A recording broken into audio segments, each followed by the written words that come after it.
सांगली सावन गोंयांत स्थलांतरीत जाल्ले अप्पासाहेब पाटीलांच्या बापायन हांगा जमीन विकत घेतली आणि आपलो शेती वेवसाय गोंयांतूय चालूच दवरलो। त्या वेळार उसाचे पीक घेवन तांणी आपलो शेती वेवसाय फुडें व्हेलो। मात आयज संजीवनी साखर कारखानो बंद पडिल्ल्यान हीच जमीन पिकावणे उरची न्हय म्हणून अप्पासाहेब पाटील हांणी जून म्हयन्यापासून 5 हेक्टर जमनीचेर हळद रोवन अंदू वर्सा बऱ्या प्रमाणात पीक मेळटले अशी आस्त बाळगिल्या।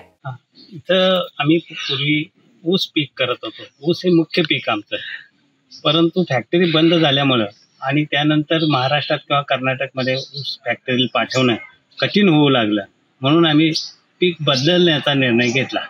मग हे पीक हळदीचं पीक गोव्यामध्ये चांगले येते याची टेस्ट मी घेतली होती, म्हणून मी हळदीचं पीक यावर्षी एकदम 5 हेक्टरवरती लावलेलं आहे। आता हे जे आहे हळद, याची जात जी आहे की सेलम, म्हणजे तामिळनाडूमध्ये सेलम नावाचा जिल्हा आहे त्या तिथून त्याचं बी आणलेलं आहे आणि सेलम जातीचं नाव ही सेलम आहे। आमच्या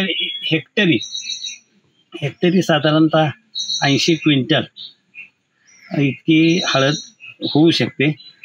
गोव्यामध्ये यंदा माझा पहिलाच प्रयोग म्हणजे हे आहे एवढ्या मोठ्या प्रमाणात करायचं।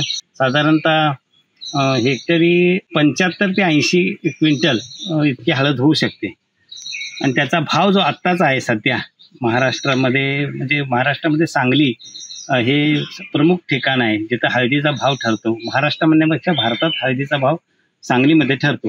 माझं ते रेसिडेन्स सांगलीचं असल्यामुळं आणि मला हळदीची तिथल्या माहिती असल्यामुळं आमच्याकडे हळदीचे संशोधन केंद्रही आहे, त्यांना सगळं माहिती घेऊन याचा दर जो आपल्याला मिळेल तो साधारणतः 15,000 रुपये क्विंटल इतका मिळेल। हे पीक रोयतना आपले केपे विभागीय शेतकी अधिकाऱ्याचोय सहकार्य लाभलो। हळदीच्या पिकावळी खातीर आपल्याक अनुदान लेगीत मेळटले अशें अप्पासाहेब पाटील सांगता। तशेंच गोंयकार शेतकारांनी लेगीत हळदी पिकाची लागवड करची अशें आवाहनूय तांणी ह्या वेळार केला। तो प्लांटेशन म्हणजे आम्ही त्याला पूर्व मशागत म्हणतो, त्या पूर्व मशागतीसाठी साधारणतः 1.25 लाख रुपये माझे खर्च झाले।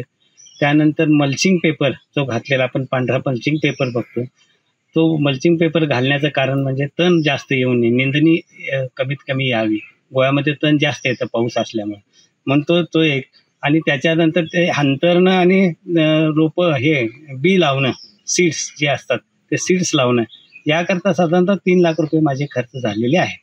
आता जे झोनल केपे झोनल ॲग्रिकल्चर ऑफिस आहे त्यांच्याकडून तुम्हाला कसा सहयोग मिळाला हे लागवड करण्यासाठी? मी त्यांना आधी जाऊन झिरेवर इथले जे संदेश देसाई म्हणून आहेत त्यांना जाऊन भेटला आणि सांगितलं की मी पीक बदलणार आहे, हळद करतो, करा म्हणाले।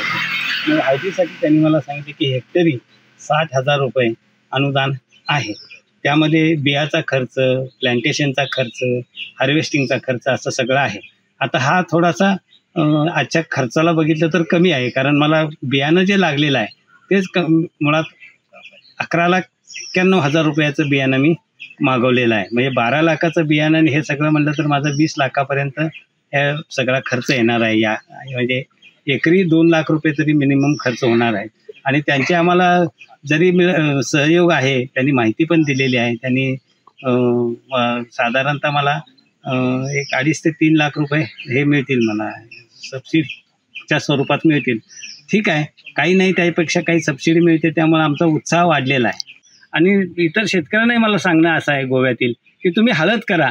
हळदीचं मी सांगितलेले फायदे आणि जे उपद्रव होत नाही ते लक्षात घ्या, थोडासा खर्च करा आणि तुम्ही हळद करा की हे आपल्याला तारू शकेल, उसाला पर्यायी पीक ठरू शकेल।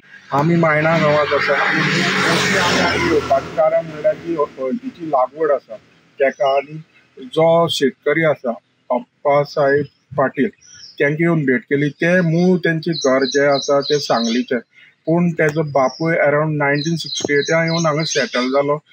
पयलीं त्यांनी ऊसाची लागवड केली, मागीर खंय तरी ऊसाची सध्या प्रोडक्शन विकपाक मेळना, सगळी इंडस्ट्रीज बंद आसा, म्हणून तेणी ऑप्शन म्हणून ह्या वर्सा हळद काढली। आणि ह्या हळदी कडल्यान तांकां खरें जे केपे ॲग्रिकल्चर डिपार्टमेंट त्यांचे कडल्यान तांकां मोटिवेशन मेळ्ळें, सपोर्ट मेळ्ळो। तशेंच तेणी सांगले त्या प्रमाणे हे हळद लागवड एक शेतकऱ्या खातीर फायदो आसा तो म्हणल्यार ह्याका खंयची जनावरां पिड्ड्यार करूं शकना।